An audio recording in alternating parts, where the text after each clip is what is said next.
Namaste. Hope you're all doing well. Today's video is about making Vangi Bath recipe.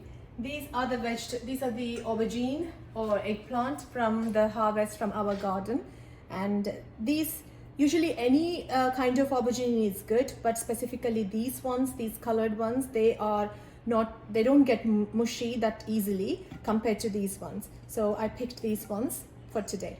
So I have chopped them into these sizes, vertical sizes, and put them in the salted water so they don't turn brown. So now let's get into making the masala spice for the Vangi Bath. Vangi Bath is a traditional recipe of Karnataka state, and it's for the people who love spicy food. They would love this one. I love this recipe. I learned it from my mom. So let's get started into the recipe of first dry roasting the ingredients. I'm turning the pan on medium heat. So whilst this is heating up, let me go through what ingredients I am using for dry roasting. So this is 1 tablespoon of coriander seeds, and then 3 tablespoons of chana dal, 1.5 tablespoon of urad dal, and then for the spiciness, I'm using couple of red chilies and couple of cinnamon sticks. These are 𝐃𝐫𝐚𝐯𝐲𝐚 buds. These are from the tree 𝐾𝐶, where the buds are dried off, and they are very spicy. And this is we usually call this 𝐾𝐫𝐚𝐯𝐲𝐚. I don't know what I think I've got for if you go to any Indian store or Asian store with this name, Dagar Fool Stone Flower. So with this name you would be easily able to get them from the Indian stores. And then I have used some, just probably 10 to 15 peppercorns. Warm enough. I'm adding coriander seeds. Dry roast them until they turn slightly golden. After the coriander seeds are a little bit roasted, I have added the urad dal and chana dal as well. Now this is golden brown. I'm taking them off into a plate to cool it down. And then here for these spices, I'm adding one spoon of oil. And then first these ones go, next these ones. So I'm going to fry them until they are slightly golden brown. So this is done. And I'm just adding them all together. Another thing, usually we add desiccated coconut, dried desiccated coconut as well. It is optional. I am run out of that, so that's why I'm not using it here. But it would give different flavor to it if you add desiccated coconut as well, but not the fresh coconut, dry coconut. Get started with the process of making aubergine, and then after this cools down, the spices cools down, then I'm going to grind them and we'll have the powder. We don't need this much powder for the recipe. Once the powder is made, you can save that in a glass of jar and then put it in the fridge and use it for the other recipes too. So we only need 2 tablespoons depending upon the quantity of rice we take. So let's get started with the process. I'm taking a big pan here, just to make sure if you have a big pan, then it's easier for the aubergines to toss them, and also once that's done, it's easier for the rice to spread and mix the aubergine into it. So that's the reason why I'm taking this big pan. The pan is medium hot now.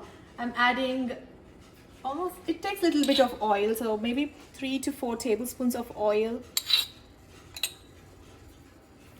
And then once the oil is hot, I'm adding mustard seeds and turmeric powder. Then some curry leaves. Bear with me, it's going to splatter. These are from my garden. I've harvested them today. Now let's add the aubergine. Let me get the lid so it doesn't splatter because it is in water.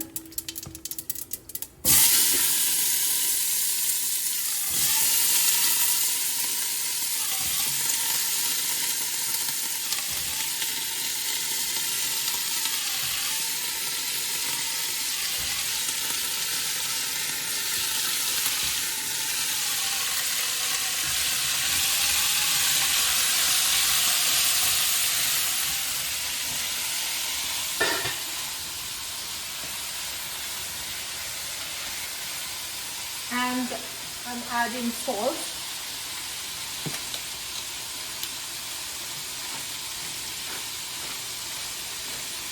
Just for this bit. Afterwards, I'll add more to the rice.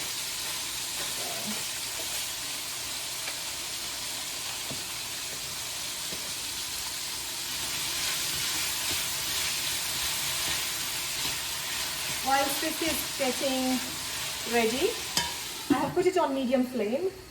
Now that's getting ready. So now these are cooled down. I'm going to grind them into fine powder. I have ground this into a fine powder. As you can see, I'm not going to use all of it.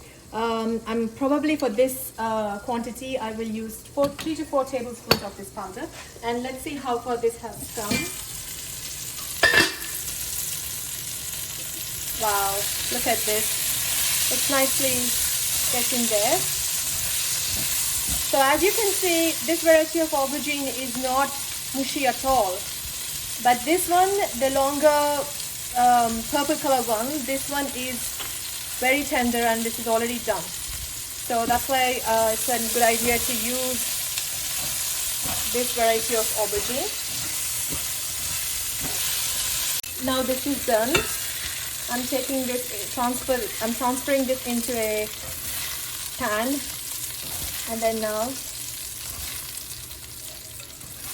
and then I am using boiled rice. It's not about really the measurements. Now I'm adding salt according to the taste. I have added a little bit of salt to the aubergine whilst it was cooking. So I haven't added anything to the rice or to the masala powder. And then I'm adding 3 tablespoons of the Vangi Bath powder. The reason why I feel comfortable adding this first and then mixing the rice with it. So I have every grain of rice is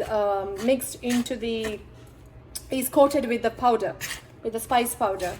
And then it's easier after we add the aubergine because they are so tender vegetable.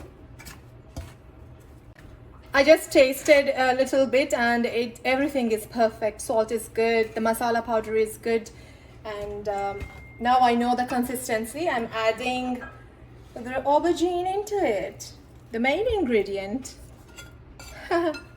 Yeah, I am being very gentle here in mixing. I don't want to.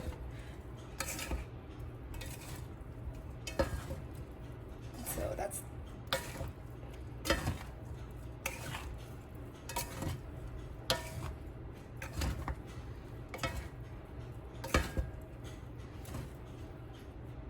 I might add a little more in here. We need a little bit of oil to the rice.